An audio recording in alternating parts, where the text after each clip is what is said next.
Good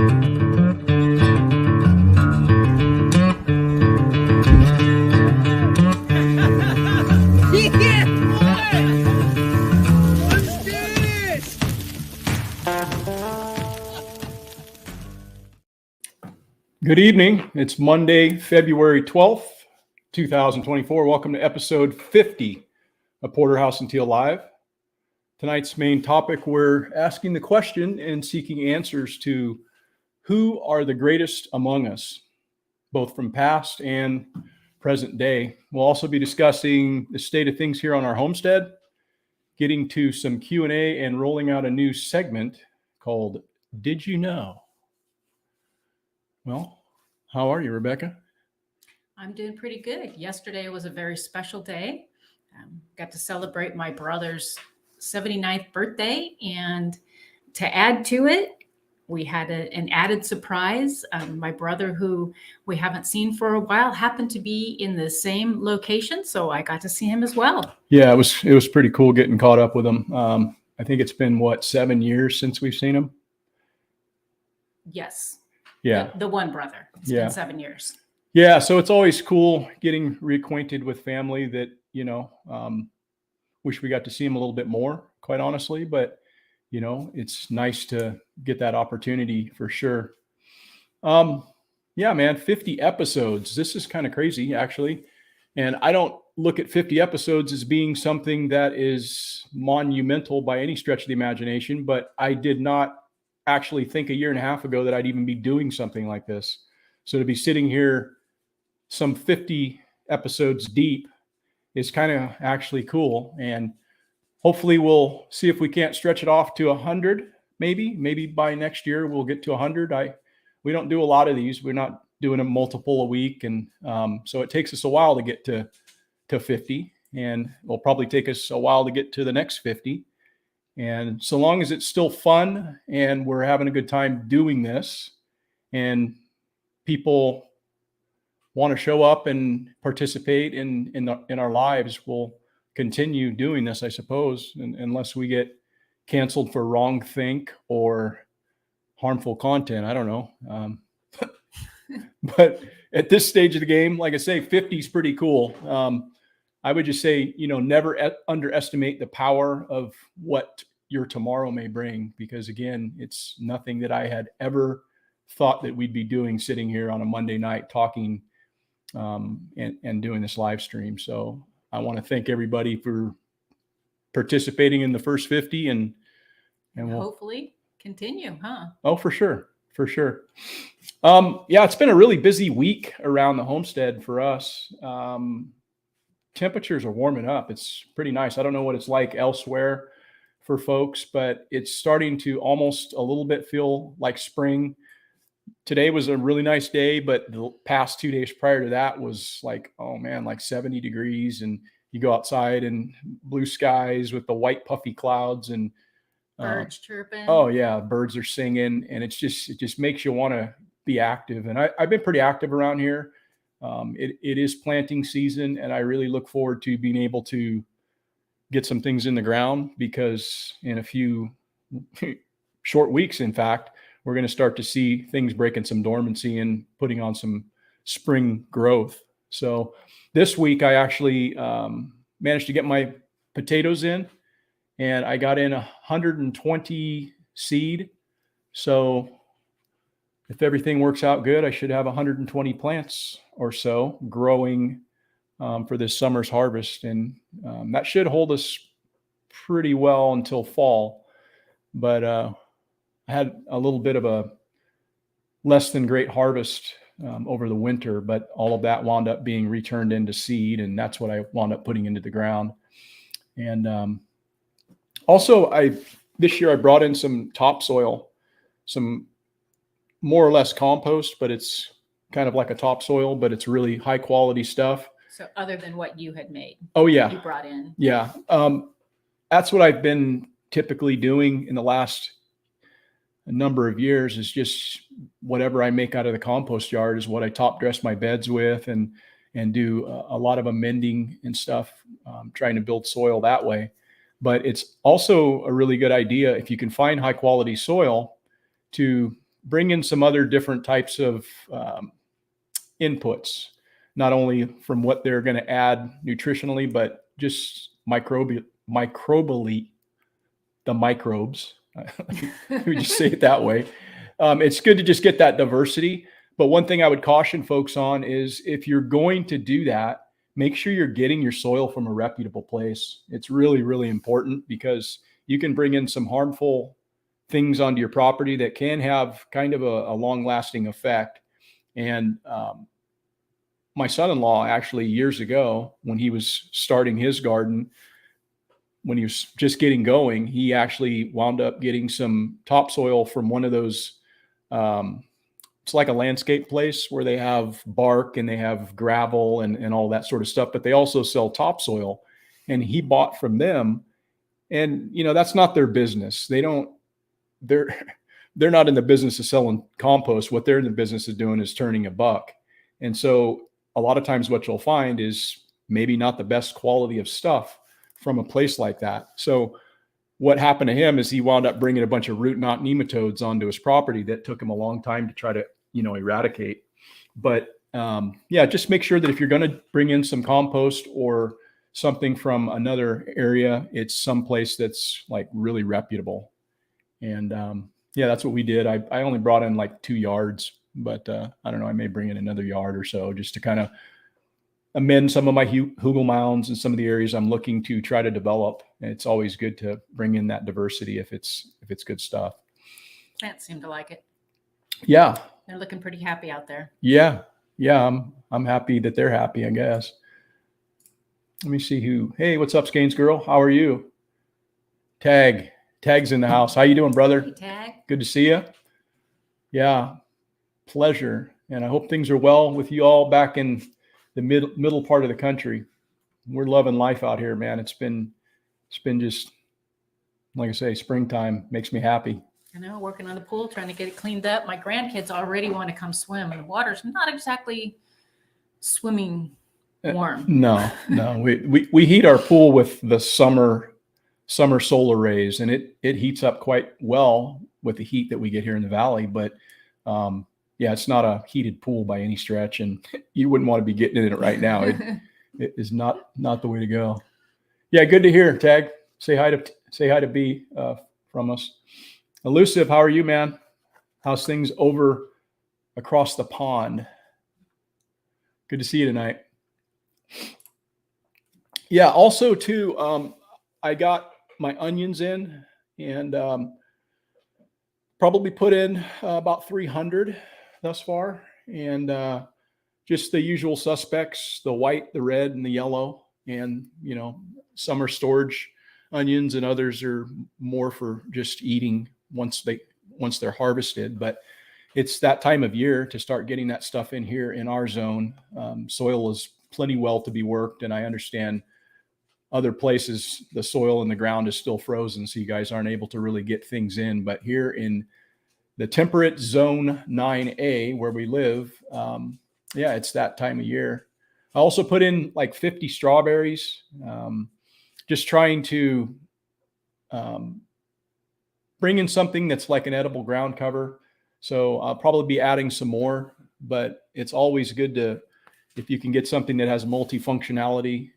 One, it's a ground cover. Two, you can actually eat the stuff. It's edible. So I put in 2 different varieties, one called Albion and the other San Andreas, and both of those are ever-bearing, meaning that they continually throughout the season will give you a yield, as opposed to something that's short day or June bearing that's going to basically be a harvest only in a specific period of time. So like around 3 weeks or so in June, it's going to have all of that fruit come on at the same time. And that works good if you're doing canning or, doing some preserves or something like that, or you're selling it.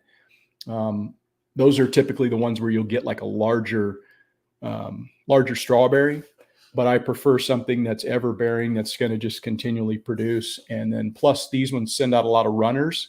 So that's actually what I'm looking for. I'm looking for them to send their runners out to kind of help to, work in some of the areas that I'm trying to develop into more of an edible landscape. And also what I got another bare root tree in. I talked her out of some more money this week. And I put in this is a new plum for me. I took the recommendation of my son-in-law. He's quite the gardener. He's very good at it. He's been doing it for a number of years. I've actually been gardening longer than him, but I think he knows more about it than do I. But he's really good at fruit trees. He knows all about fruit trees. He's planted hundreds of them, and he's got one that I have not tried that he highly recommended, which is called Emerald Butte. And it's actually a green plum. He says it's like the taste of it is just amazing. But the thing that he really likes about it is the fact that they're green. And so the birds never come down and peck on them because they don't see them as being ripe. So yeah, it's one that requires pollinizer. But I've got other trees in the area. I got a Flavor King Pluot that's right close by, which is one of the pollinizers that's required for it, as well as Santa Rosa plum. So yeah, I think that's going to pretty much square up in my bare root fruit tree season this year because she's cutting me off with the money. Well, there was one that you talked about called cotton candy. Oh, I'm yeah. not exactly sure. Yeah, you didn't buy that, and I don't really know what it is. It's an apricot. It's a apricot. Yeah.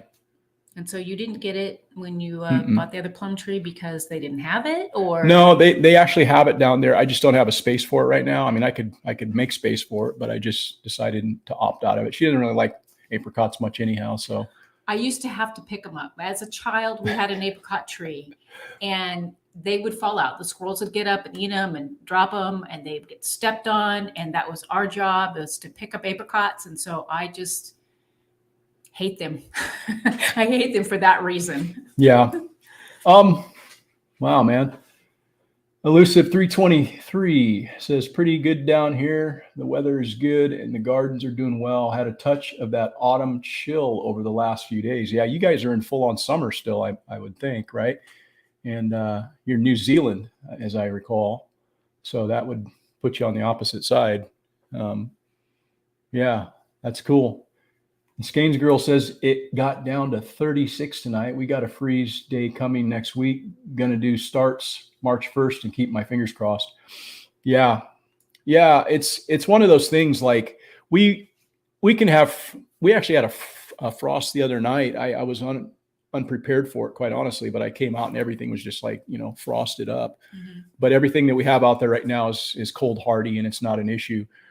With respect to like things like potatoes, you can just throw those in the ground as soon as you can work the soil, and they're going to wake up when it's time for them to wake up. As soon as they determine like, hey, the soil's warm enough, they're going to start breaking, breaking the soil.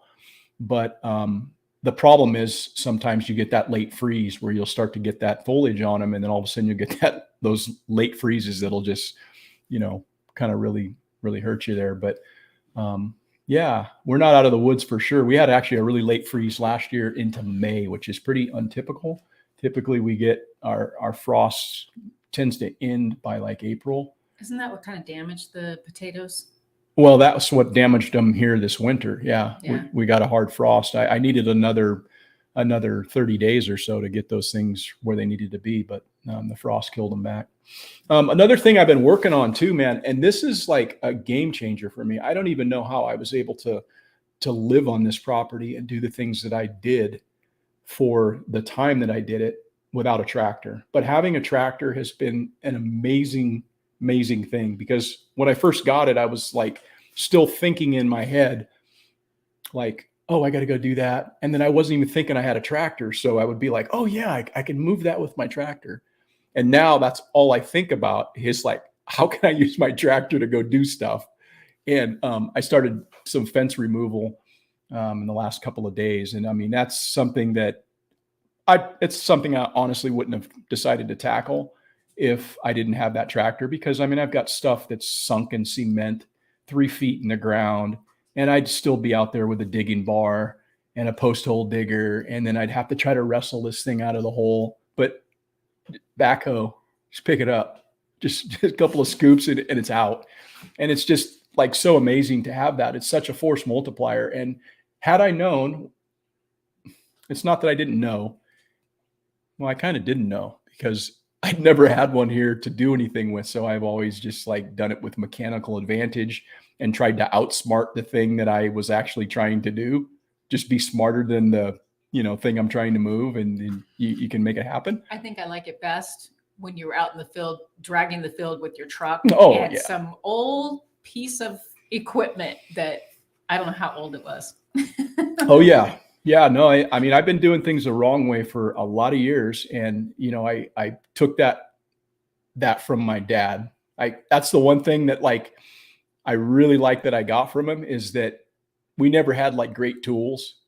And so I've always had to like figure stuff out with having like really shitty tools or having no tools. And so I've got a lot of stuff up here about how I can do stuff without having it, and when you have it, it's just really nice. It's such a force multiplier. And, especially now that I'm an old guy, it's just going to save me being able to like do stuff around here. So I'm pretty pumped on it, as maybe you can tell. Oh yeah. Breakfast time. I go out, and if I can't find him, I look to see if the ATV is out of the garage. And the next place to check is to see if it's out parked where the tractor would be. And a lot of times that's where I'll see it, and the tractor's gone. Yeah. Tag, you're 100% right, man. I should have done this years ago, but doing it now. So I'm happy for that. I'd like to rig something up behind the zero turn. Yeah. You got a skid steer, huh? Or those are pretty legit, man. Skid steers are cool. I'm just really glad that I got the backhoe attachment on my tractor, and then I got the forks attachment so I can, palletize things and just move it around. And yeah, that's just, I wouldn't have not got something without a backhoe attachment, because that right there is the game changer. It would be nice to have something with a thumb though. I was thinking of maybe, I'll figure it out. I'll talk her into it. We'll see what happens. The answer is no. Yeah. Headed back to Tennessee. William Zegley headed back to Tennessee end of the month. Can't wait. Are you headed back to Self-Reliance Festival, or I don't know what the schedule is for these upcoming festivals other than the one that I'm going to be attending in Tennessee at Nicole's workshop. Yeah. Oh man, I bet you do, man. Skid steers are where it's at. Yeah, that's awesome. My son was just talking to me about that. He's like, when I get my place, I'm going to buy a skid steer, and then you'll have your tractor, and we can just like, switch it off. And I'm thinking, yeah, that'll totally work, and that way we can both keep everything covered that way. Let's see where we're at here. Let's see here. Q&A. Let's do some Q&A. I had a few questions from some folks, and I'll hit the Q&A. Let's see here. Skane's girl says, decided I am going to bloom where I am for however long I may be here. Any gardening I do will be practice, focusing on raised beds. Yeah. There's nothing wrong with practicing. Whatever you do on your property, if you own the property, it's just going to up the value of your property. And even if you don't, like you said, it's just a skill building thing, because a lot of times we see people doing stuff and, oh, that looks really cool. That looks easy. And then you go out there and you try it and you're like, man, this ain't working out like the dude on YouTube said. You got to just go out there and try to really see if it works for you, because your context is going to be completely different. So I fully agree with that, Cindy. Yeah. It never seems as easy as they'd like to make it seem. Yeah. That's kind of the thing with YouTube. A lot of stuff looks cool on YouTube, and then it don't look so cool when you try it or whatever. But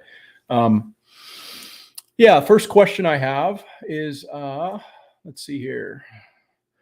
It's from Jacob Brizamento 7187, and he asks, do you introduce composting worms to your piles, or are they coming up from the ground? And we haven't introduced any worms into that composting yard. And there's all kinds of different worms in there. There's red wigglers, and there's big old night crawlers if you get down deep enough. There's just your standard looking earthworm. And yeah, it's one of those things that if you build it, they will come. And that's what I was talking about a little bit last week with regard to, don't let your beds, or if your beds do go fallow, if you're not having something growing in them, make sure you're keeping them covered. And if you do, worms are just going to show up. The only place I actually I invested into some worms when I decided, hey, I want to try this worm bucket thing. And I wanted red wigglers, because in order for you to actually have composting worms, you need composting worms. Like, you can't just feed your food scraps to earthworms and think something's going to happen with it. It needs to specifically be a composting type of a worm. And what we have very plentifully here, you can go down any bait shop and get red wigglers, and those will work just fine, or you can get them online or whatever. There's a couple of there's 3 different ones that are out there. I'm not like up on what they all are. One's an Australian one or something. And then there's what's common around here is red wigglers. But I actually went out and bought those and put them in my beds. And then I was like super disappointed when they left the bucket. Well, you thought they all died. Well, I thought I cooked them or whatever. But what happened is they basically migrate in and out of that bucket. And so when it gets hot in the summertime, they're not going to be in the bucket. They're going to be deep in those beds. And in the spring, in the fall, and in the winter, if you provide some food in that bucket, they're going to just come right back. And they're in there doing their thing, and they'll migrate. And I've got red wigglers in almost all of my raised beds out there that I've seen. So I was pretty excited when they came back. Yeah, I actually was. I was like, oh, I didn't waste a bunch of money, because I spent money and bought those things. I think I bought 150 of them, and then they left, and I was like, oh man, I messed that one up. But no, we don't put anything in the composting yard. If you build it, they will come. Next question was basically, what are the materials that I use to make compost? Somebody asked, and that was from Gilala Plant Village. And, that varies quite a bit from season to season, quite honestly. We use what we have available to us. It's 100% waste stream. I don't spend any money on putting anything in there to make compost. Every bit of it is something I get for free, either from what's generated here on the property or what I can bring in from outside sources. And primarily what really drives that compost yard is wood chips.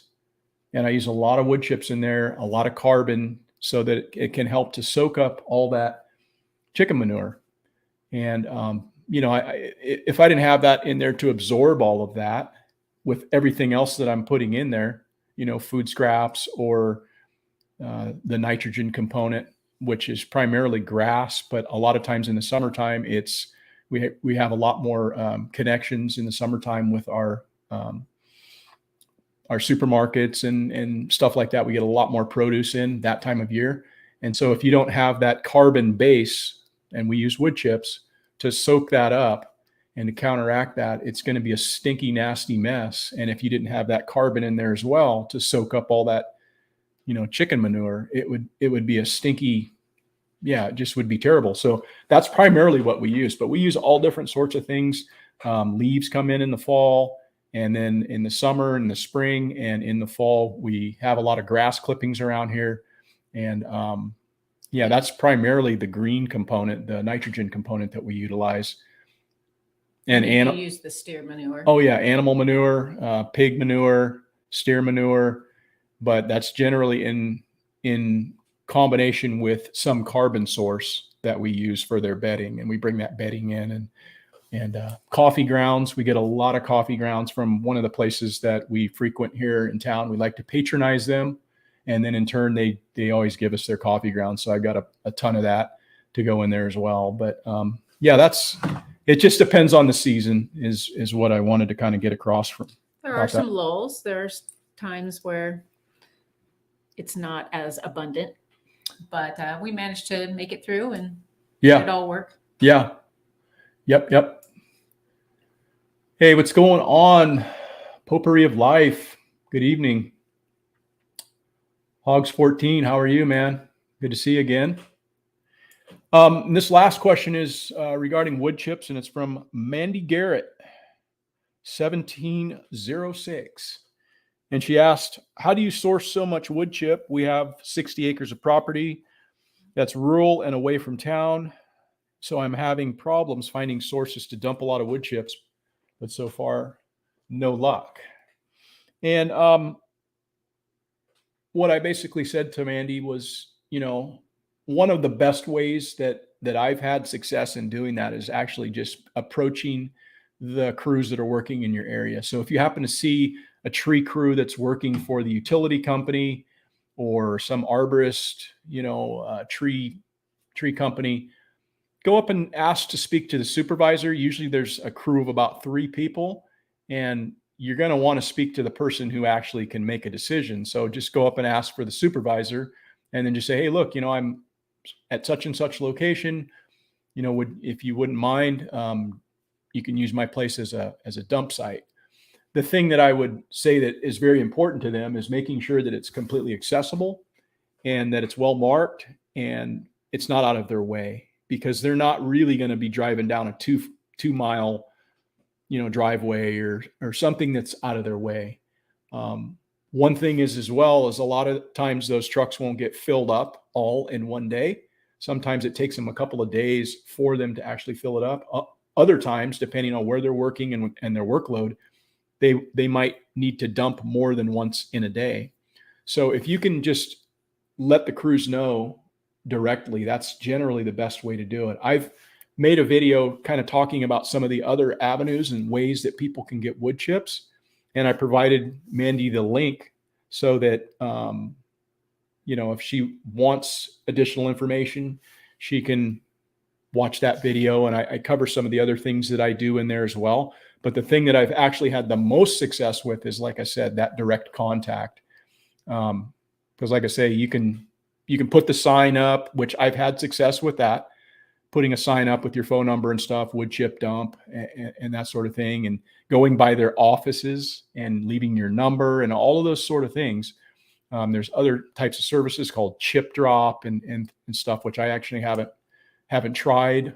So I can't really speak to that, but yeah, that's the best information that I could give for something like that. Because I know that a lot of people would like to get that sort of thing. It works so great for mulch.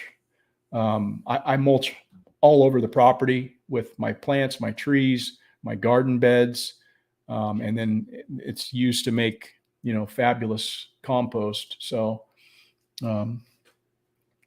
yeah, let's see where we're at here. Oh, okay. I am going to be kind of playing around with maybe a new little segment, and it's just something that I thought would be sort of fun, because there's a lot of things that we all don't know, right? I'm always learning stuff. And I learned this the other day, and I thought, oh man, I wonder if people even know that. And it's nothing to do with homesteading or preparedness or anything like that. It's just a random factoid. But I think most people are aware and have heard of a lady named Rosa Parks. And she was somebody who famously decided to not give up her seat when she was asked to get up for somebody who was white. She decided, no, I'm not going to do that. And she has been kind of historically and famously remembered for that particular act of defiance. And so, didn't we learn her as being the first to do that? Yeah. I mean, that's the way I kind of understood it. And that's really the way I think history tells it.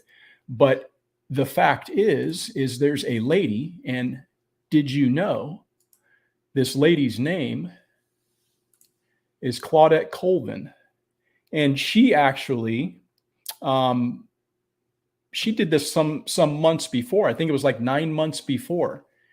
And she was a 15-year-old girl at the time. But yet it's kind of interesting to me how she's not the one who's remembered for having done this.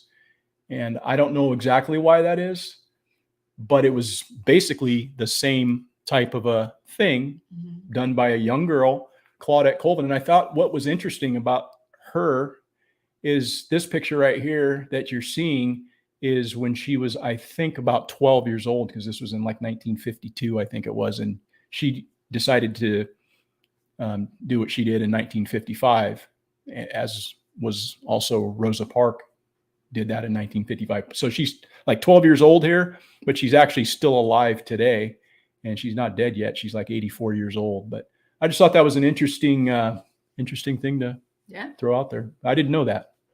Did I? There you go. I mean, Rosa Parks, all I ever heard. Yeah, for sure.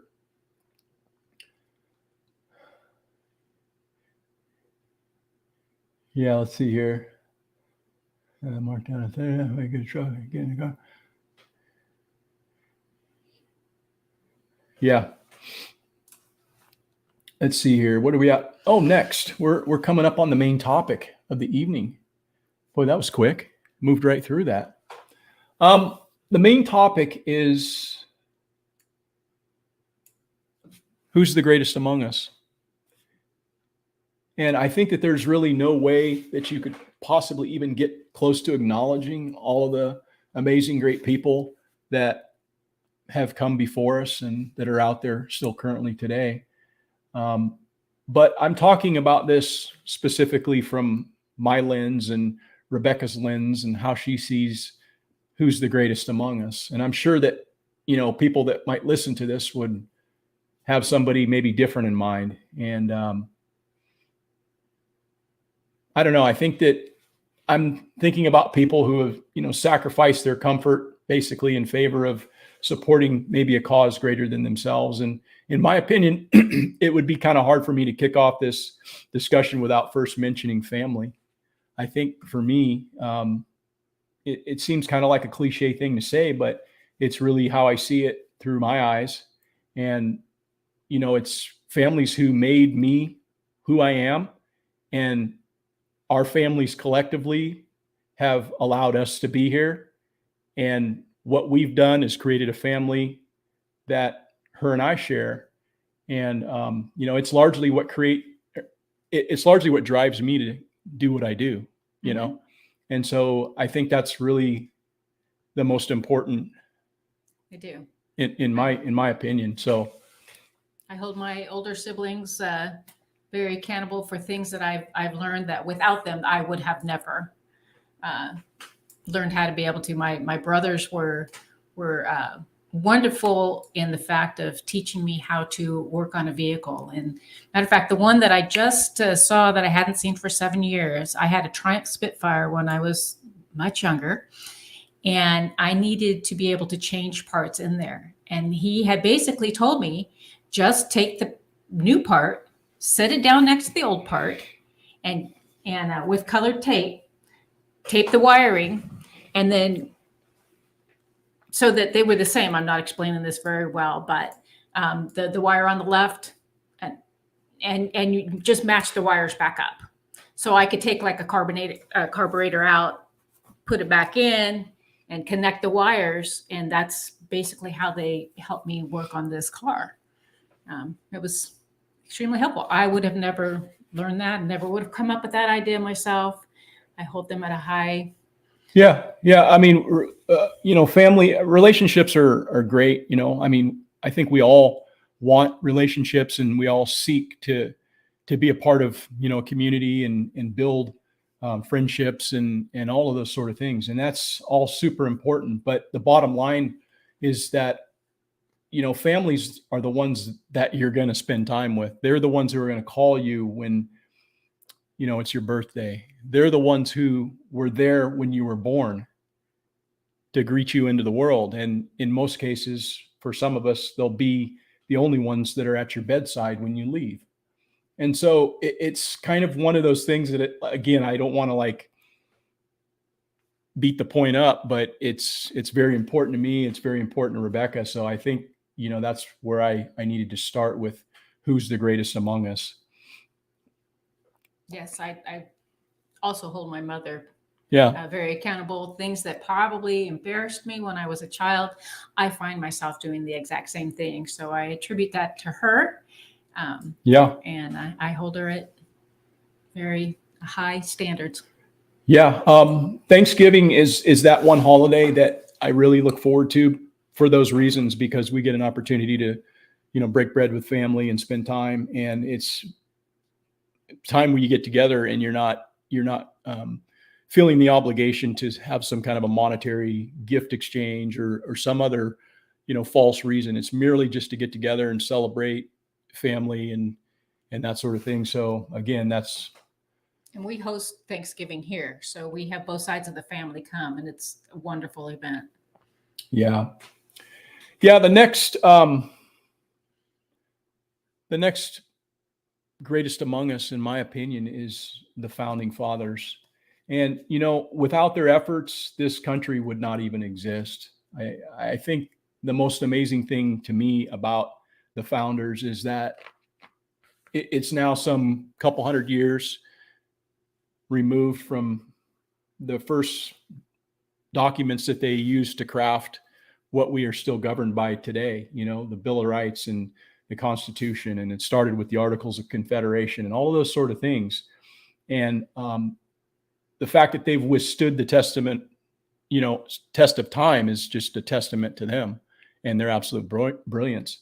There's been people I've heard say, and I don't even really know who these people are, who would say such a thing, but I think it's more in a way just to try to throw something out there to say something negative. But, they say, well, these guys they can't be that great. They were slave owners. Well, the fact is everybody in 1790, whatever, was a slave owner. That's something it would be pretty hard to hold against somebody living at that time of in history. That's just the way things were.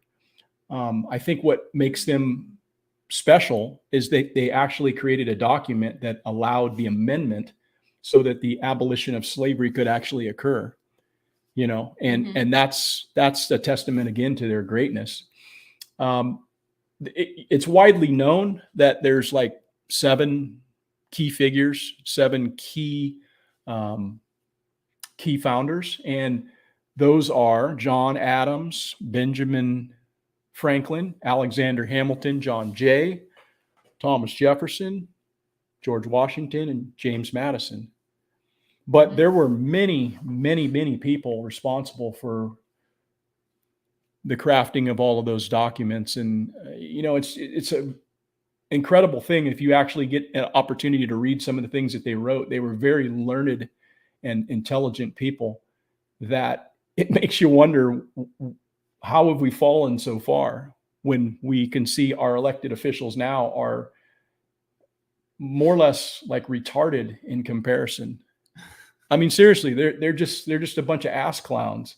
But these were some very forward-thinking, very smart, very well-educated. And to think, again, what they crafted back in the day is still our governing document, even though we have people that are trying to tear that away a little bit at a time.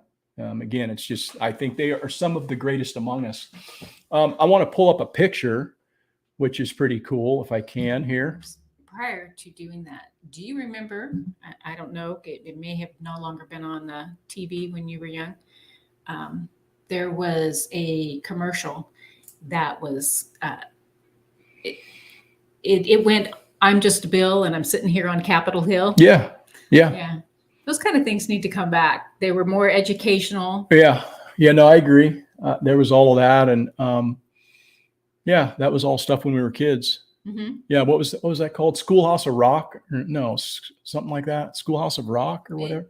It may have been. Yeah. It was. I don't remember. I just remember him rolled up and he's sitting on the steps. Yeah. Working his way up. Yeah. It was pretty cool. I mean, that's educational. But Cindy, I don't remember that story. I mean, maybe that was something that was never taught to me, or maybe I was disinterested when it was, but I did not know that. So that's cool. You learned it.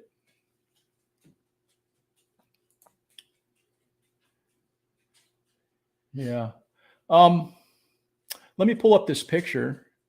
This is a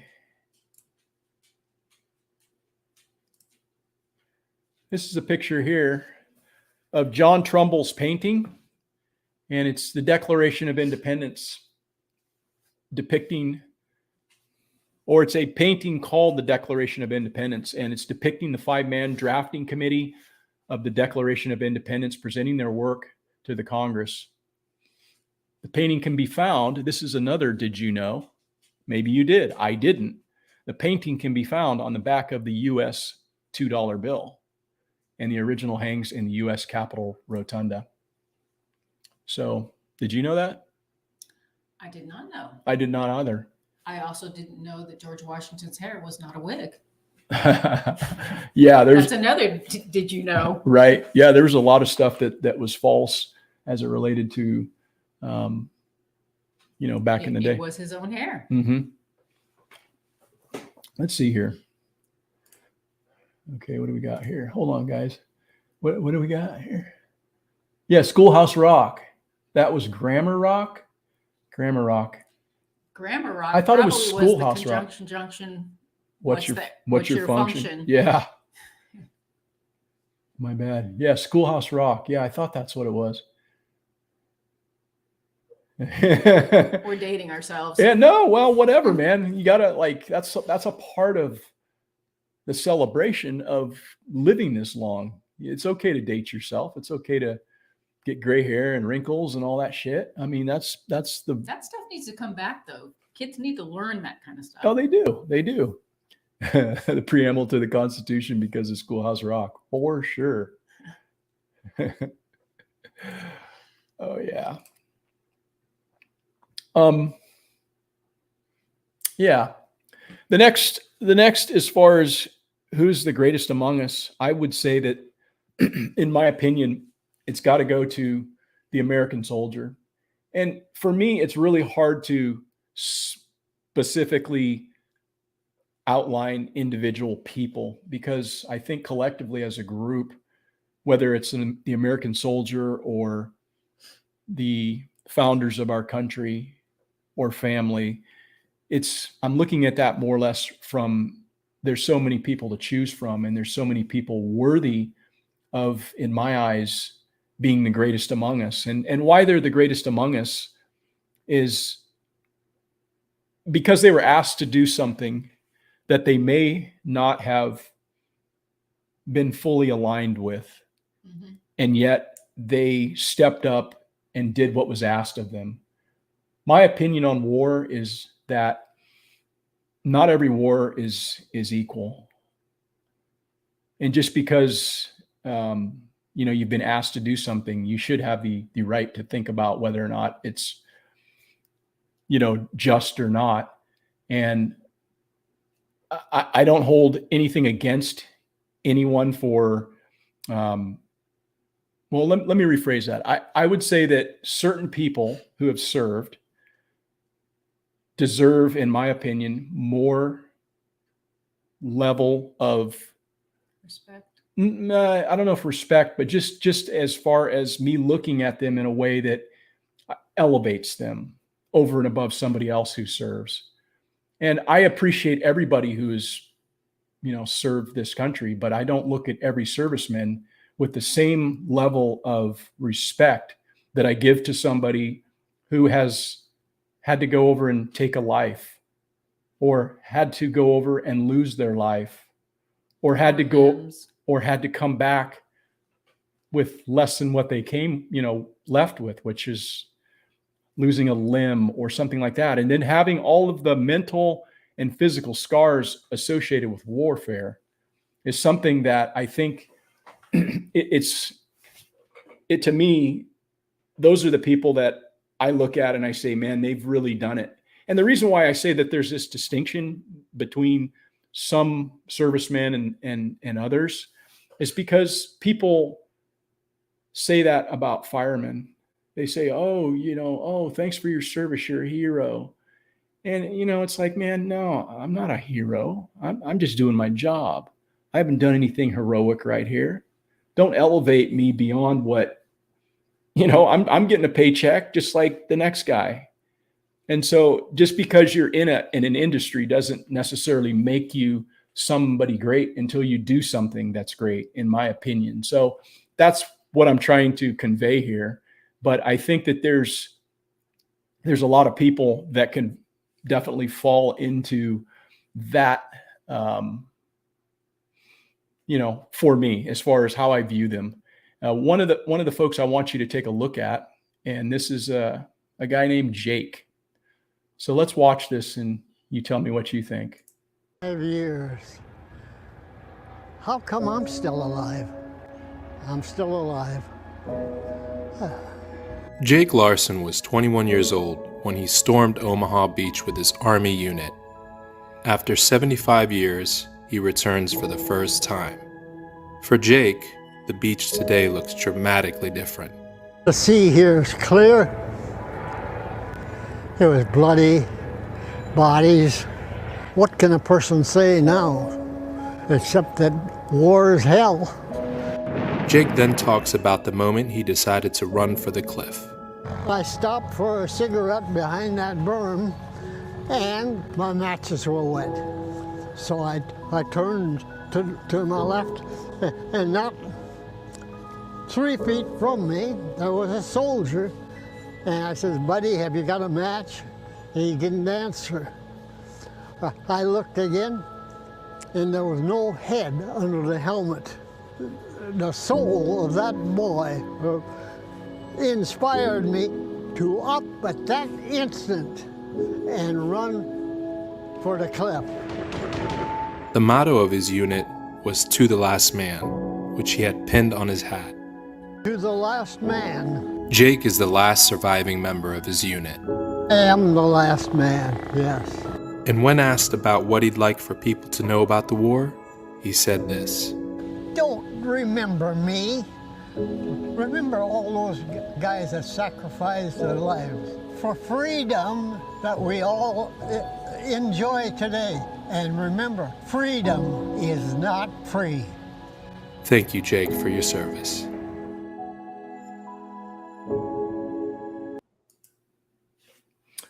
Yeah. There's many people like Jake who, came back and didn't get their just due from our government. And, I think they're a dying breed, people that live their life in that way and were asked to do that and to step forward and to, put themselves in harm's way above others. And so, like I say, in my opinion, people like that are a cut above. And, Jake's not alone. There's many other people that have done things very similar, but he's very emblematic of who I would say is the greatest among us. So, It's very heart-wrenching. Yeah, that's a tough one to watch, man. Tag says, I've always enjoyed the stories of the ones who gave their lives prior to the independence, just like Joseph Warren. Yeah, I mean, it's so inspiring to listen to people that have something to say and that have lived a little bit and can share their wisdom and knowledge. I guess it's one of the reasons why I do what I do on YouTube, quite honestly. And I talked about this once before, but it's like when our parents, when her dad died, when my dad died, the only people that are going to ever remember what they did or have the ability to go back and extract some of that knowledge is if you were able to live with them and spend time with them. But there's no record moving forward. So essentially their hard drive has been removed and wiped clean because all of that knowledge is now gone with them. And unless it's passed on, you don't get that. And so, I think it's important to share that knowledge. And if you have the opportunity to pass it on, again, I spoke about doing that for my family. Well, maybe they want to look someday and say, hey, look, maybe I can learn something from somebody who's not here. So I don't know. I just think it's important to do. I know one of the things that you had said that you wished, looking hindsight, that you would have given it thought of asking my dad how to the butcher process. Yeah, he was a butcher, a lifelong butcher, really good butcher. I've watched him skin deer in like a couple of minutes. So yeah, I would have liked to have got some of those meat cutting skills from him had I been thinking about that back then, but I wasn't. So yeah, it's just one of those things. Good evening, Tim Riley and Dean Mullis. How are you, man? Good to see you. Hello to all. And 111 reads. Man, you got to work on that handle, dude. That's a hard one to. What are we going to call that? Yeah. Yeah. CC my mom. Yeah, I agree. I mean, the old salts are where it's at, and I guess the older I get more I guess just reflective on the importance of those types of connections and interactions with people. So yeah. Well, that's where I said, like, with my mom, things that she may have done that I found embarrassing as a child. I look back at an instance. We were in a store and they gave her the wrong amount of change. And she was very adamant that they correct themselves and they give her the right amount of change. And for me, I would have rather ran and hid, yet I find myself doing the exact same thing. Yeah. Yeah. It's amazing the things that we take from our parents and wind up doing later on in life, whether we actually want to be doing those things or not, because not all the things that we pick up from them is the good side. We pick up things that they did that maybe we didn't want to repeat or whatever, but it is pretty interesting, you know? Mm-hmm. Yeah. Appreciate that, Tim. Appreciate that. Let's see here. Oh, cool, man. We got hooked on phonics. Let's see. Atreides.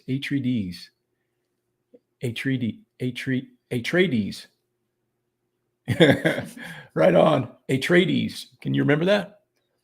Maybe. Yeah. Yeah. Appreciate that, Tim. I'm glad you got something out of that, man. Yeah. I like that.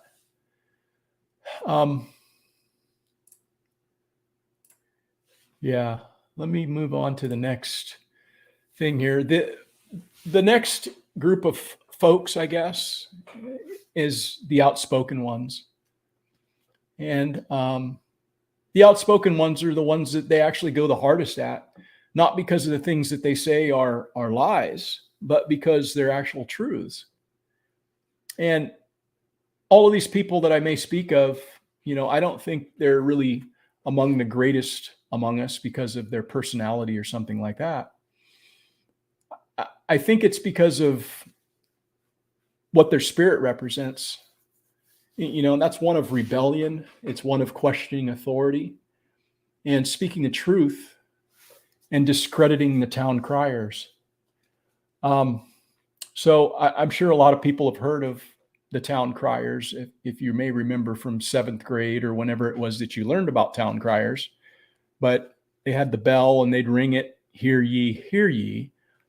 But if maybe you are unfamiliar with, hang on one second. Maybe if you are unfamiliar with what a town crier is, take a look at this.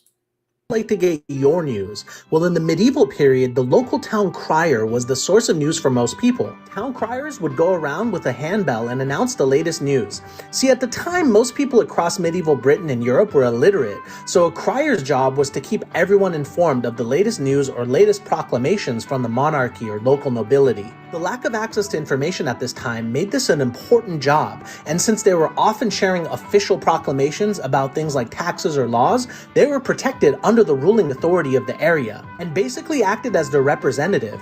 As a result, attacking or harming a town crier was considered an act of treason. After reading the announcements, the town crier would post it to the door of the local inn or pub, and this is actually why so many newspapers use the word post in their name. The job was around well into the 18th century, but as literacy increased and printing became more accessible, the need for the job declined. Yeah, sounds kind of a lot like what we have today, right? With the media being the town criers, where they're putting forth the official narrative or the proclamations from the monarchy or the ruling class. I mean, it's quite literally what we have in essence. And so I guess the first people that came into my consciousness, quite honestly, was the Tea Party, of being the outspoken ones. And that was at a time when Obama had been elected and the Democrats had rammed through a very unpopular healthcare bill. And people were wanting to voice their opposition to that. And they gathered together, and essentially the Tea Party patriots were born. And it really was mostly just people that wanted their voices to be heard. And I didn't see anything there that was really threatening, but they actually sought to demonize this particular group. And it was just average people, grandmas and grandfathers and working class people that were standing out on the corners with their American flags and their Gadsden flags and, trying to have their voices heard. And they were being the outspoken ones, but they were actually quite attacked for doing that. They were called all kinds of things, racist and deplorables and, all kinds of things they were having people call them, mostly from the opposition party, mostly from the left-wing side. But the thing that was also very interesting is that's the first time I really saw the right wing. They didn't really come out and say it initially, right? They didn't come out and say it, but that's actually what took place. You had people like John McCain and Lindsey Graham, who were supposed to be on the side of conservatism or on the right. They were working behind the scenes to discredit this group. And it kind of was one of the more telling things for me regarding just seeing how the deep state works. But the Tea Party was kind of first. And then you saw other people that were outspoken, like Glenn Beck. You remember that guy? He was on Fox News there for a while, and he blew up, man. He had a huge show. He was number one. He had a number one rated show, and he was getting a lot of traction. And then all of a sudden, he wound up going away. I think they fired him. But, hey, I guess he had somewhere else to be, right? Fox didn't have any more use for him, so they decided to get rid of him. Go ahead. He was also part of the Tea Party, wasn't he? As I recall. He wasn't necessarily a part of the Tea Party that I'm aware of, other than to say supporting it. Yeah, other than to say, during that period of time, he was speaking out as well, and people were going to be that were a part of the Tea Party patriots were more in line with the things he was talking about. Another guy that was outspoken that wound up getting taken off of this platform. He had a lot of documentaries and things that he had done that were very well produced, very informative, very well researched. And it was so well researched and so much to the point and so close to the truth that he was removed entirely from YouTube. And that's James Corbett. He's still out there doing his thing. He's got his own, .com that he's still doing and making content and documentaries and doing the things that he was doing. He's just not on this type of a platform because it was determined that was a little too close to the truth, I imagine. But those are the types of people that, in my opinion, kind of rise to another level. Another person who catches a lot of bad press, but he's actually somebody who's right about 80% of the time. But it's that 20% of the time that he says things that are untrue or a little too far out there that the other side uses to bludgeon him over the head with, and that's Alex Jones. But again, a guy that's targeted because of his views, because of what he's saying isn't in line with what the town criers are putting out there.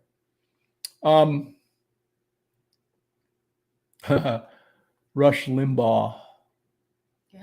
Yeah, I remember that dude. Yeah, Rush was definitely he was right in a lot of respects. he was somebody who was very political. He was all about the left and the right and all of that. I don't really find myself to be very political per se. I look at not voting for a side. I vote based on policy, not personality. And so I listen to what somebody would say they are going to do, or look at what they have done and vote based on that, rather than just knee jerk, got to go with, the party. But yeah, Rush was right on a lot of things, man. It was a big loss to see him go. I didn't really listen to him all that much because I don't know. I found other things to listen to, but when I did listen to him, he was extremely on top of his game, and he's quite a thing for the conservative movement. I believe when he passed, I bought you a magazine that had him on the cover. That's right. I remember that. Ron Paul, another one for sure. Yeah, Ron Paul. Yeah, he's in the meat grinder, man. He's trying to do it in the way that is just not going to work. You can't really fight the political machine, and that's the unfortunate part about it. And I give credit to those who have put themselves in that meat grinder, but it's going to chew you up and spit you out. Another person who had a #1 show, and for many years, Bill O'Reilly. Say what you want about any of these people, but they gave you a viewpoint that you didn't get from the other side. The other side is just parroting the lines from the top.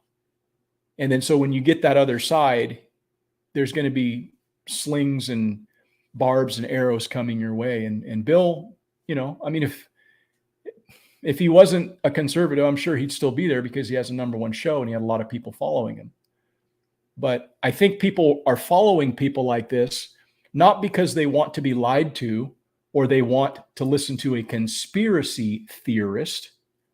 They actually want the information so that they can make a determination for themselves what's actually the truth. Because if all you hear is the one side and it doesn't really make sense, there needs to be some other counterbalance to that. And I really give, my hat goes off to these people for fighting the good fight. Another person who, in my opinion, I like her show. I listen to her podcast now. She's funny. Great comedian, Roseanne Barr. Yeah, she cracks me up, man. She's no holds barred. She says whatever the hell she wants. She doesn't give a damn. And I like that. I like the fact that she's willing to speak her mind no matter what. And the thing about all of these people that I'm talking about, that what makes them a cut above, because every one of us right here have complaints. We have things that bother us. We speak out. And the difference is that we don't get near the hate mail that they get. We don't get near the death threats that these people get. We don't get near the pressure that these people get. And any one of these people that I'm mentioning could absolutely decide, you know what? I don't need this shit anymore. And none of them have to do this. No. They're wealthy. They could just... Yeah. They could be kicking it on some beach right now, getting a tan, sipping on a cocktail, but they're still fighting the good fight. And so that's why I put these people, not because of their personalities, but because of their spirit. And their spirit speaks for me. It speaks for her. And it speaks for anybody else who's freedom-minded. Because as soon as we start not being able to speak and to voice ourselves, you're nothing more than a slave at that point. So I really do look at these people.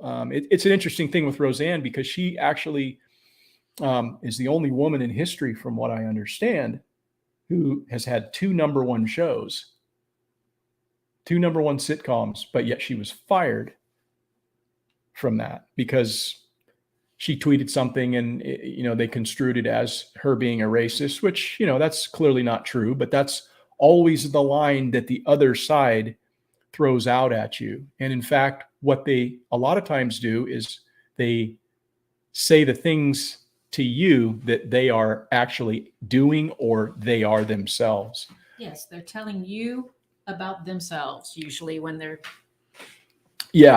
trying to demonize you. Yeah. The other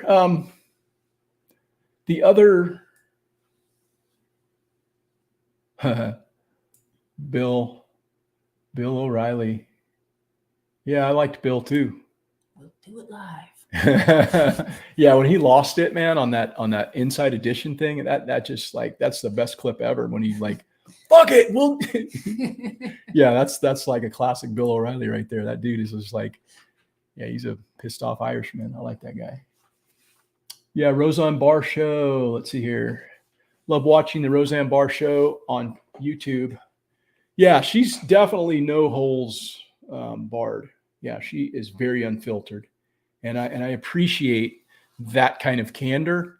Yeah, it's a dying breed, man. When they've got people who are, super woke, and you can't say this because this people are going to get offended. I mean, what happened to the 70s, man? Remember the TV shows that were on in the 70s, All in the Family, and all of the stuff that they did back in the day on some of those programs. I mean, that shit was funny. Racist jokes, I'm going to just say it, man. They're funny. How about the Little Rascals? Yeah. If we can't laugh at ourselves, if we're at the point where we can't like make jokes at people and at their expense, whatever, man, if you want to be overly sensitive, but I mean, I can laugh at the next guy because of a stereotype. It's funny because it's fucking true. That's what's funny about it. But I don't know. It's an interesting thing how we've gotten to this point where we can't even discuss or talk about this, or, you're going to get canceled or what have you. So, if that happens to me, I could give two shits, man. I don't have to be doing this. Right. Seriously, man. I mean, honestly, and I just feel that way. The difference here is that maybe 300 people might watch this live stream, where you have people like Tucker Carlson, who's going to have millions of people watching what he does and what he says. And I think that's what makes it that much better, because we all, like I was saying, we all have a voice, but nobody's hearing what we're saying. Us talking here tonight is like us talking into a closet. Yes, there's people here, but in reality, in the grand scheme of things, when you compare it to some of these other people I'm referring to, they're actually getting their message out, and that's why they're targeted, right? They're reaching too many people. They're getting too successful. The message is starting to resonate. And so that's, like I say, who are the greatest among us? I look at those people because, Tucker, for example, got fired. He's bigger now than ever. He's bigger now than ever, man. And he's going around and just lighting liberals' heads on fire from the shit he's doing and saying. And he don't care. But see, the thing is, I believe he thinks that's his calling. And that's what makes it awesome, because he's a rich man. He could just split and go do some fly fishing and just hang out with his family. Which that particular clip I found very interesting, where the one guy approached him and said hi to him. Night Tag. Good night, Tag. Great seeing you, brother. And he said, "Are you filming me?" And the guy said, I am filming you. And Tucker just continued to have a conversation. He says, oh, I don't care. I don't mind that you're filming me. You can go right ahead. Yeah, it was a very human interaction. And it was kind of a unique glimpse into him just being like out doing whatever. And some dude starts filming him. And it was kind of cool. I enjoyed it. Yeah. Patrick Bet David. He's actually kind of new to me, man. I think where did I first see him? Maybe a year ago. But yeah, that guy's huge. Super smart dude. And has a huge following. And I really enjoy watching his stuff for sure. Off Grid with Doug and Stacy. Oh man. Yeah, that dude's pretty interesting, I will say. He's an interesting cat. I wonder what he's really like, because his YouTube persona to me is pretty over the top. But yeah, it'd be kind of cool just to hang out with him and see what he's all about. But yeah, he's an interesting cat, that dude. Doug and Stacy.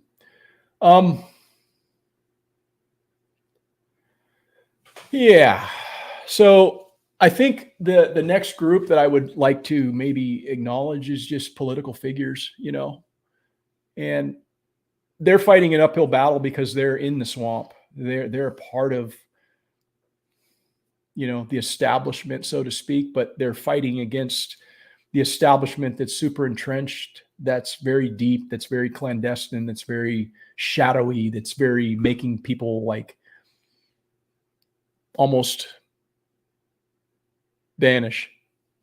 It's like magic for some of the folks that are behind the scenes, right? Mm-hmm. So, I guess where I would start with that is people like Abraham Lincoln, obviously, because if you're a politician in the 1800s and you're seeking to abolish slavery, I imagine that's not going to be a very popular opinion. And, unfortunately, Abraham Lincoln found out just how unpopular that was one night in Ford's Theater. And yeah, we have a long history of political figures being targeted. Fortunately, it hasn't happened extremely frequently. Yeah. I'm very grateful of that.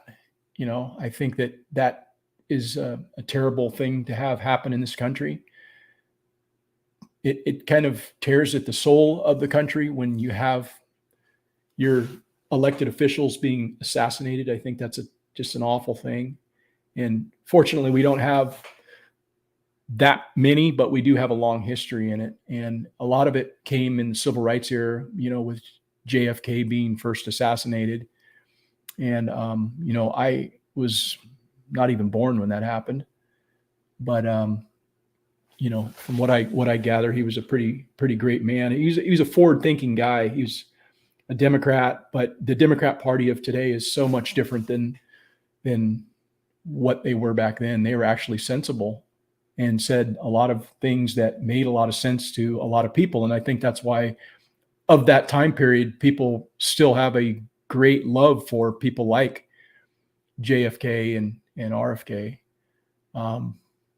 But yeah, you had Martin Luther King, speaking out just in a way that would hopefully bring equal rights to, people of color, Black folk. And, he was taken out. Who's responsible for that? I don't know. Is there something more behind the scenes? I don't know. I think there's always, probably. There's always going to be speculation to that. Unfortunately, I don't know if we'll ever get to see documents surrounding that because things are being held from public view. Again, there's that magic that just seemed to disappear. Yeah, there's a lot of like sleight of hand going on. I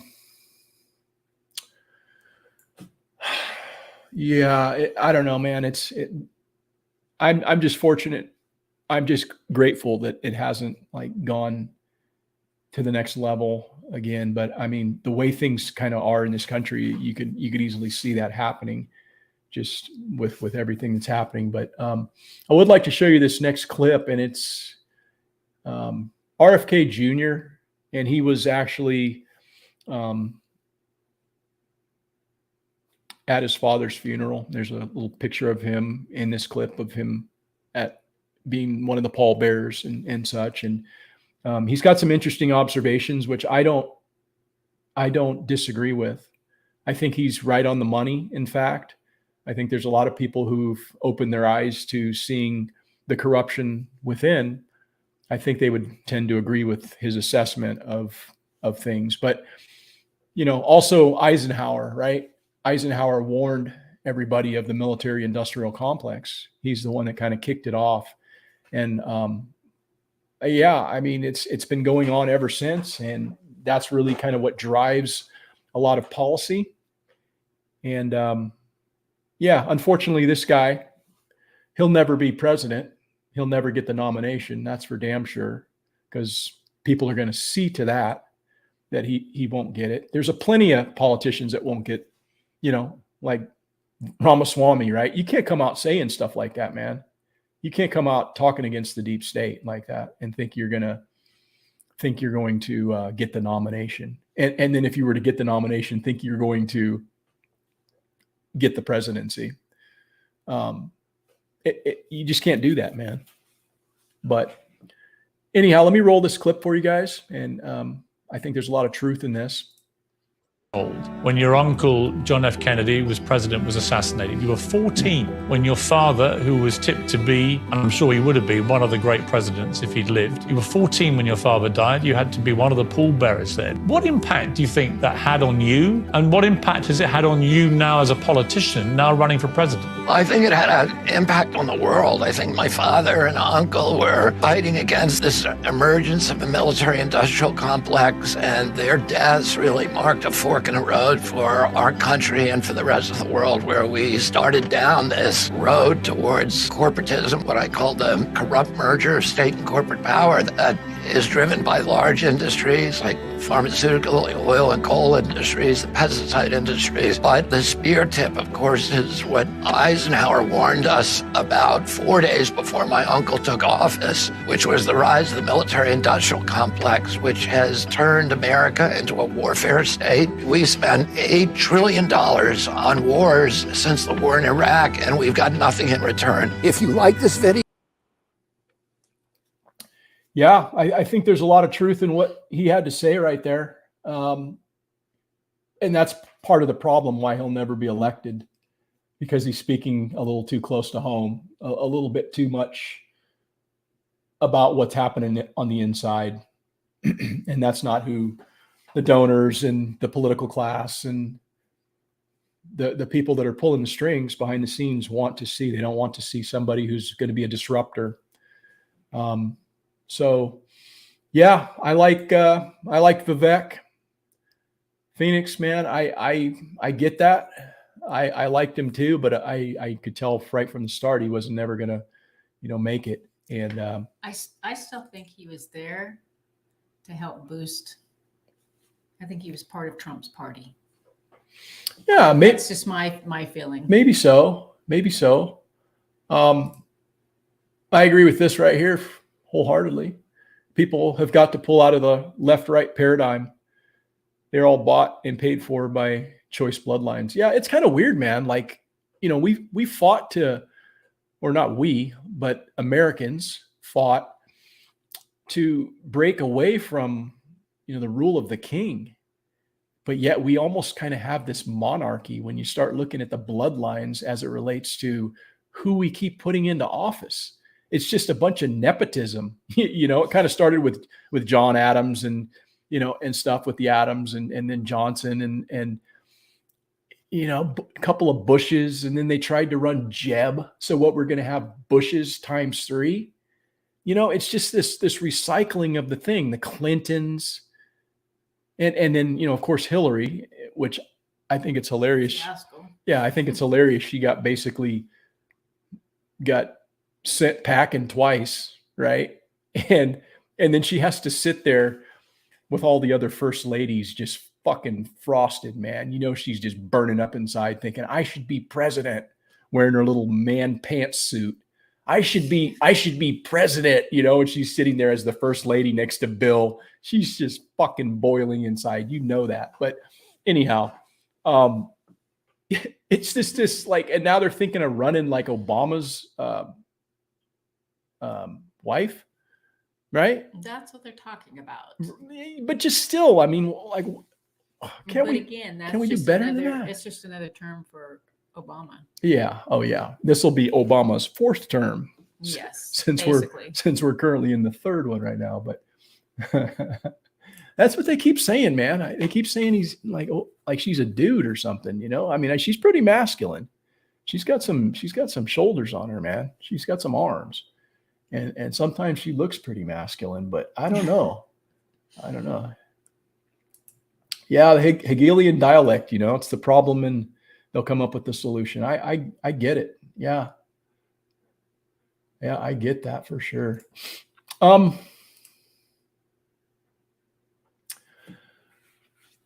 Well, another person from the standpoint of politics, and this is somebody who's probably catching more crap than anybody right now, is old Marjorie Taylor Greene. You know, she's come out and said some things that are a little wacky, a little off center, and that's what they'll key in on and make her look like a crackpot. But again, when a person speaks a lot of truth, when a person isn't going along with the narrative, they are the ones who are targeted the most. I mean, you can go on and just type something in with her, and you're going to see all kinds of people just spewing hate toward her, like she's just like completely unhinged. But when you listen to her speak, and when you start listening to what the things she actually is advocating for, you know, it's probably something that most people would agree with, unless you're just like ideologically locked on to having this visceral allergic reaction to anything coming from conservatism. But she's somebody who's definitely taken a lot of shit. And then the last person that I would say, from the standpoint of greatest among us, and you can say what you want about this dude, Trump, about his personality, about whatever. I like his personality because, again, he says what he wants to say. And It's raw. yeah, and he's unfiltered, man. He just says some shit that's sometimes off the, you're like, dude, why did you just say that? That's like dumb. But he's not dumb. He just speaks sometimes that gets himself into like a little bit of trouble, but he's not a politician. He's a businessman. He's a guy that's just going to make things happen. And that's essentially what I appreciate about him. And I appreciate the fact that he's continually putting himself through hell to try to. He certainly doesn't need to do this. No. And he says when he comes out, I don't need to do this. Right. I think with him, it's actually an ego thing where he feels it's personal now and he's got something to prove. But he also, just like I think Tucker does, Tucker feels as though his industry has fallen from grace, and he believes that he's a journalist and it's his duty to be a journalist. And I think Trump feels as though it's his duty to speak for those of us who can't speak. Why do you think that there's thousands of people that show up for this man? Is it because he's a racist? Is it because he's a conspiracy theorist? Is it because he's a danger and a threat that he's going to cause the next world war? Why do you think that there's all these people that show up for a guy like this? If he's such a lunatic, and it's clear, it's because they can see he's like us. He speaks like us. He has our interest in mind. He's an approachable dude as far as like when you see him with people, he's just normal. And that's what people, I think, like, and they wish that our politicians were like. But they're not that. They're too polished. They're too focus grouped. They're too fake. And that's what turns people off about politics. And so, again, say what you want about Trump, his personality, and all of those things. But I would put that dude as far as one of the greatest among us, and probably one of the greatest presidents, certainly in my lifetime, just by virtue of what he's had to go up against. And, I hope that nothing happens to the dude, because I think there's been a lot of people that have made assertions about, well, they've tried this, they've tried to take him out this way, and he's still there. So at what point do they take it to the next level? And I hope that, things don't get that way, because we've already talked about, those sort of things happening, to presidents in the past. But he's well, I should just say our president, the illustrious Joseph R. Biden, recently just kind of had a press conference, and he was coming out to talk about his, they had basically made an assertion that he's in mental decline, and he was pretty adamant that he wasn't in mental decline, but yet He said his memory is fine. yeah, but yet he mistook, while he was saying this, he mistook the president of Mexico with the president of Egypt. And I don't know, I find that to be par for the course for our 46th president. But at the same time, Donald Trump had something to say about it in response, and I wanted to play that for you. Welcome to Geography 101 with your favorite president. Today we will be talking about the difference between Egypt and Mexico. Crooked Joe, this one's for you. Egypt is located in Africa. Their pyramids are made of sandstone. I made great deals with the pharaoh. We love the pharaoh. He's a tremendous guy. Tutankhamun, I call him Tut. I said, Tut, I'm going to build you a beautiful pyramid made of sandstone and a sculpture of a huge cat. He was very happy about it.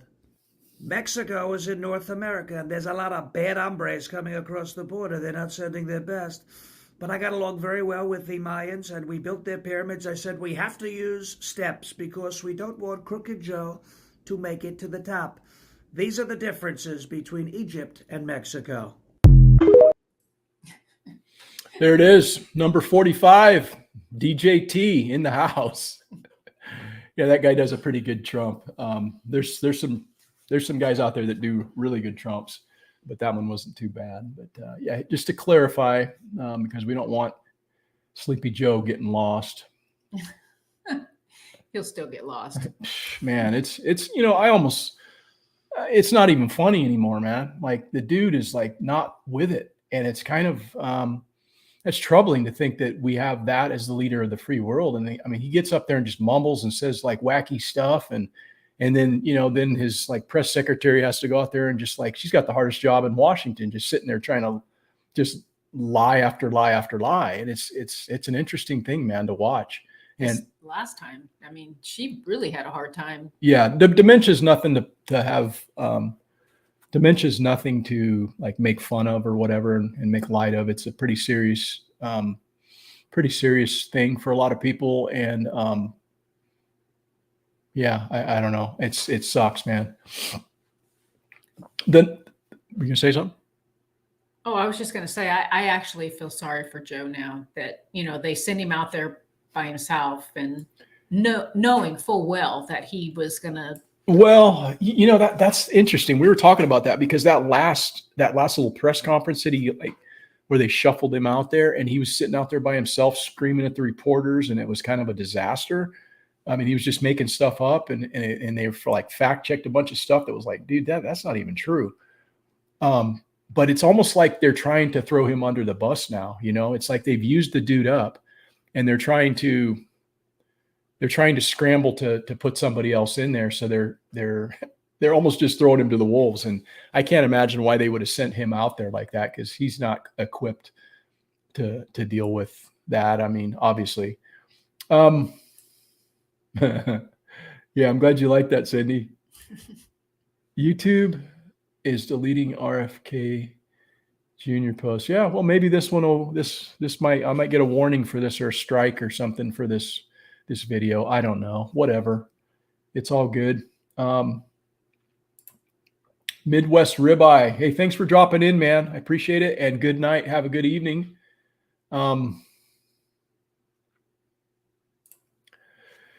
Yeah, the next group is who I would like to say is the people who decided to keep their bodily autonomy, the anti-vaxxed, and people, they went pretty hard against people that decided to not take an experimental injection. They went pretty hard. They fired a lot of people. They made sport of them, basically said that you were bad people, you were going to kill people and all this. And there was a lot of those sort of things being stated on a lot of the establishment networks. And yeah, it was kind of a worldwide thing, quite honestly, by the globalists saying that, you know, you need to do this for whatever reason. And, you know, I mean, that's a personal choice that I think people should have the ability to make for themselves. And for the people that stood their ground and decided, hey, I'm not doing that. People that decided, hey, you know what? It's either lose my job or do this thing that I have a real opposition to. And keep your dignity. Yeah. I think that those people are some of the greatest among us, because if we didn't have people that were willing to do that, think what we would have. We would have just a compliant society of people that are just going to be, you know, sheep being led off wherever they're going to be led to. So those people, by doing what they did, it helps to embolden other people to say, you know what, I don't need to do that either. And so those are the people who I think are the greatest among us, because there was a lot of pressure coming from the establishment again, right? All of the town criers were telling you what you needed to be doing. And there was people that decided, you know what, my choice is a lot more important to me. My health is a lot more important to me than to have you tell me to take something that has not been tested. And people made that decision for themselves.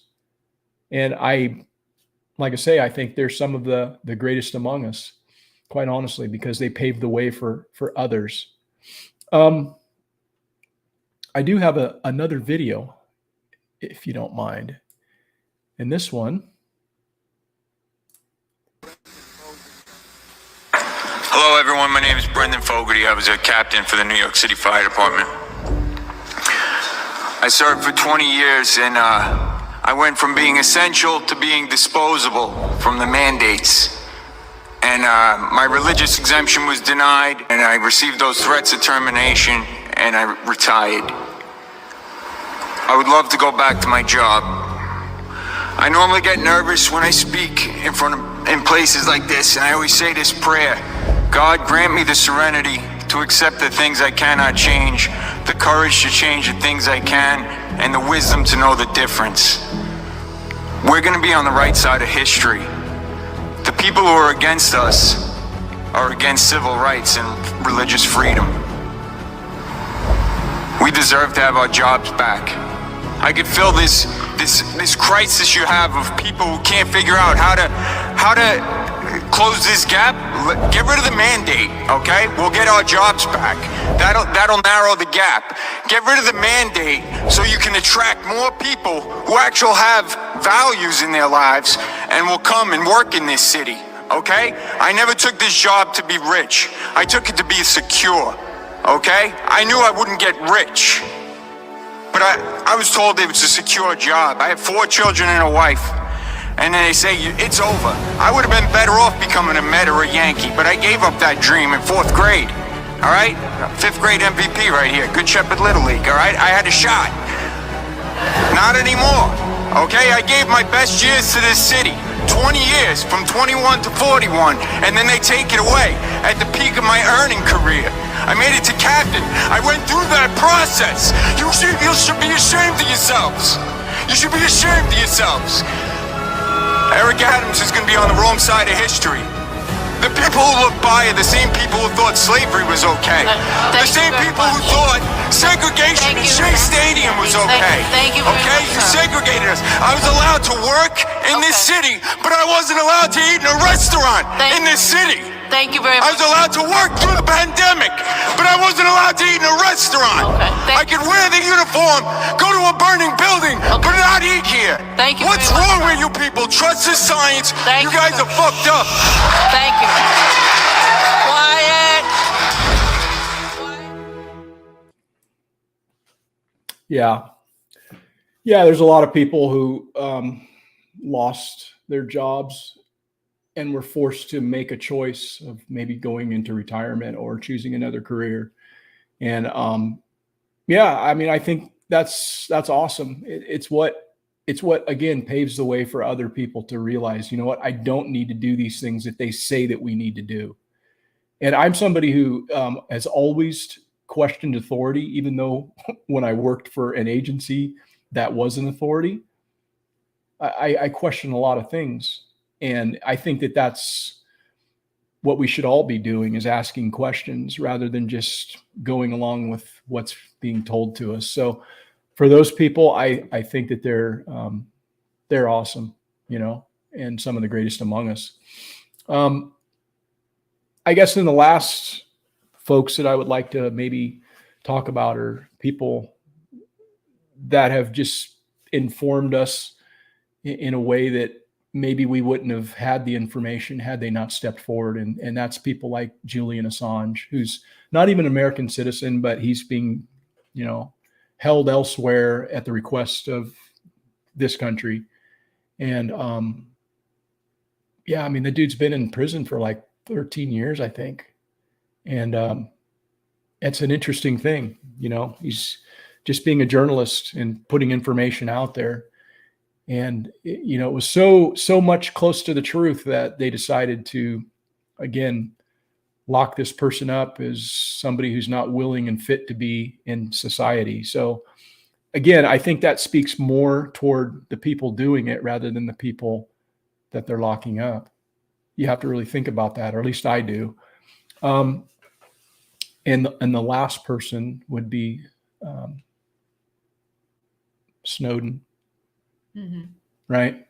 Because he was somebody who worked for the government, both as a contractor and a government employee. And he spoke and kind of opened up about, what was happening on the inside, about different surveillance and spying and all of those sort of things. And, that's happening today. We're all being looked at, right? It's just the way things are. And I don't think that it should be that way.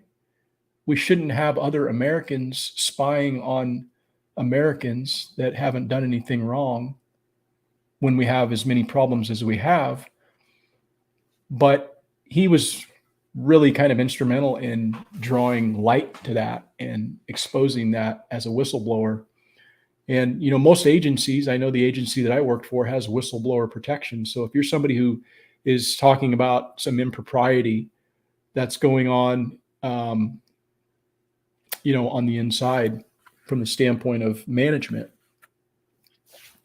you should be protected for that. But apparently it doesn't work that way in the great United States of America, because we, again, have that two-tiered justice system, and there's a lot of things that are happening just kind of magically behind the scenes.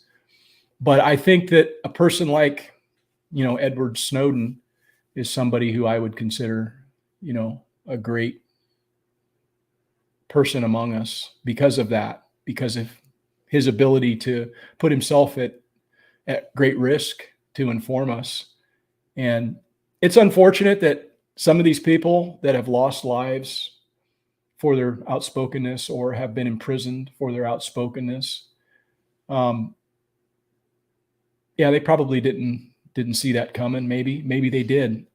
But I think they're bigger in life now than they are if prior to what's happening to them, because it elevates them in at least my eyes.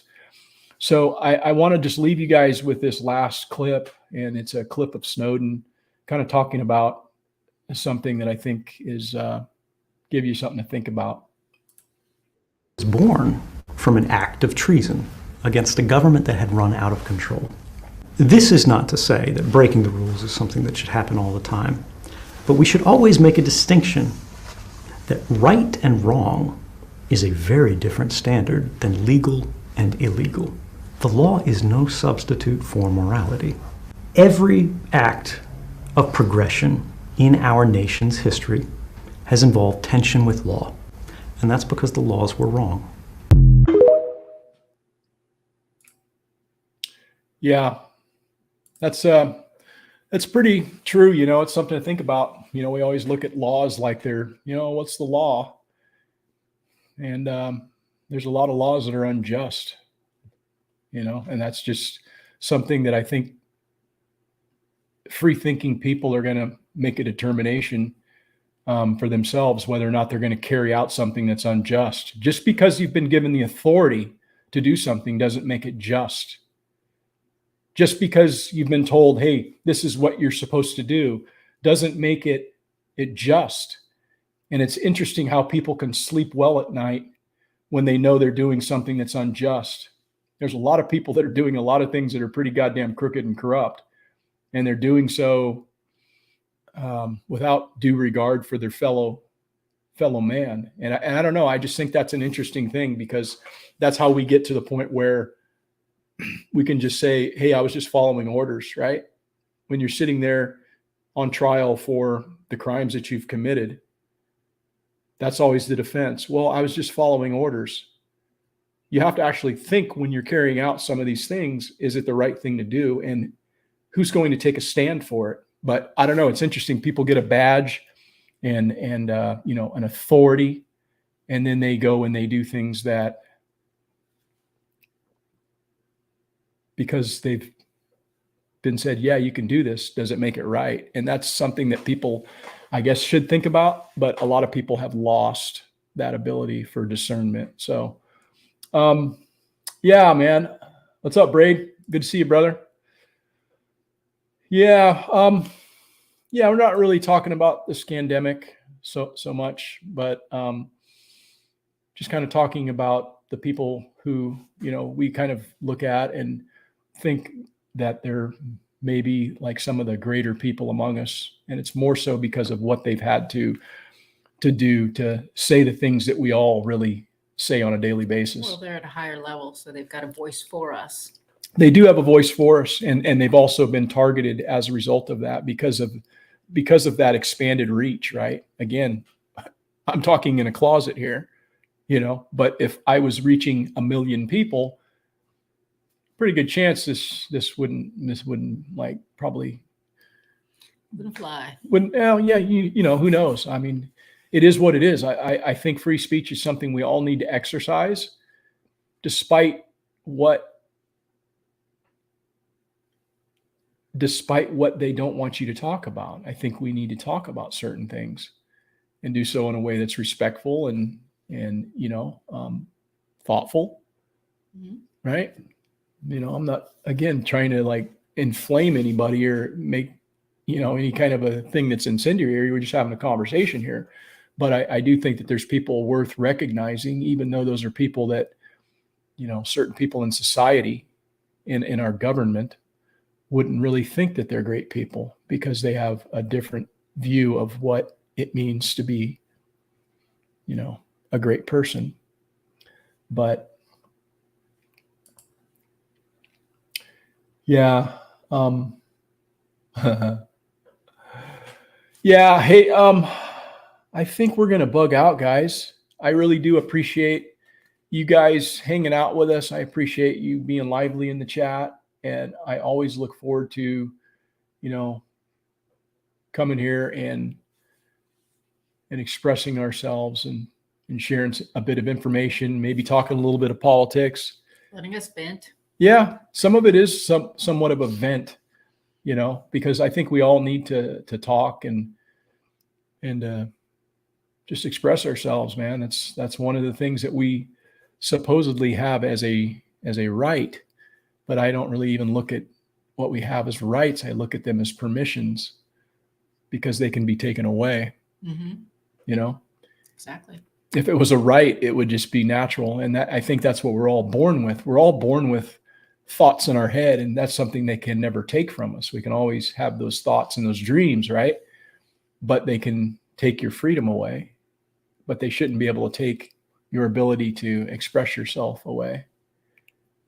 And so, again, I appreciate everybody coming into the chat tonight, and we've still got to eat dinner. I know it's getting kind of late. Remember, you can catch the rebroadcast of this live stream on Spotify, Audible, iHeartRadio, and Google as Porterhouse and Teal Live. And we do have comfrey available for sale. It's going to be your best time to be planting is going to be in the spring, the summer, and in the fall. You can plant in the winter if your soil is at a point where you can work it. But again, we do have that up on the website for sale at porterhouseandteal.com. And remember, guys, go out and be better tomorrow than you were today. And homesteading is not harmful content. And we hope to see you next week if we don't get canceled or taken down for wrongthink. So thanks again, guys. Have a great evening. Yeah, appreciate it.